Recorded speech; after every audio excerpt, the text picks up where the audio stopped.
Hi guys, সবাই কেমন আছেন? আশা করি আপনারা সবাই খুবই ভালো আছেন। আমিও আপনাদের দোয়ায় ইনশাল্লাহ খুবই ভালো আছি।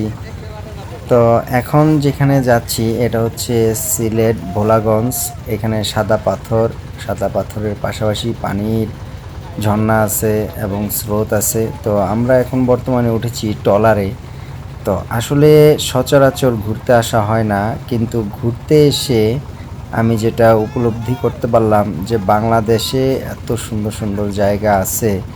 ঘুরতে যদি না আসি তাহলে আসলেই আমাদের নিজেদের দেশ সম্পর্কে আমরা নিজেরাই কিছু জানতে পারবো না, নিজেরাই কিছু বুঝতে পারবো না। তো এখন যে আমি যে ভোলাগঞ্জ সাদা পাথরের দিকে যাচ্ছি, এটাই হচ্ছে সেই ট্রলারে আছি। ট্রলারে করে এখন বর্তমানে আমরা ভোলাগঞ্জ সাদা পাথর যাচ্ছি। তো যারা যে সকল ভাইয়েরা আসতে চান অবশ্যই চলে আসবেন ভোলাগঞ্জ সাদা পাথর। দেখেন, আমাদের দেশে কোনো একটা পাহাড় দেখা যায় না, অধিকাংশ পাহাড়গুলোই হচ্ছে ভারত সীমানাতে। আমাদের দেশে বেশিরভাগ স্থল দেখেন কি সুন্দর পানি ছড়ছড়ে চকচকে করছে। তো আমাদের বেশিরভাগ স্থল, তো পাহাড়ি অঞ্চল আমাদের খুব কম। ঠিক আছে, এই দুই ধারে দিয়ে যে যা দেখতে পারতেছেন সব দিক দিয়ে খালি পাহাড় আর পাহাড়, দূর দূরান্তে বড় বড় পাহাড়।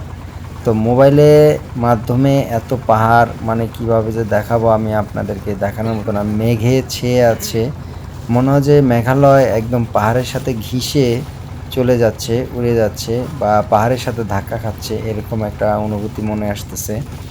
তো যারা আসতে চান ভোলাগঞ্জ সাদা পাথর, অবশ্যই সবাই আসবেন। অনেক সুন্দর দৃশ্য, অনেক সুন্দর জায়গা উপলব্ধি করবেন। আপনাদের কাছে খুবই ভালো লাগবে। আপনারা অবশ্যই আসবেন। তো এই হচ্ছে আজকের মতো এতটুকু ভিডিও। এদিকে যে ভোলাগঞ্জের যে আপনার যে সৌন্দর্য, এই দেখেন আমরা ট্রলারে আছি, ট্রলারে করে যাচ্ছি।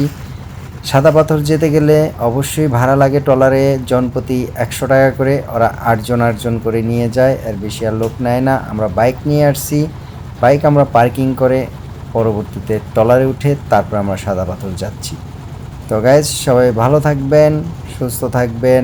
আজকের ভিডিও এ পর্যন্তই।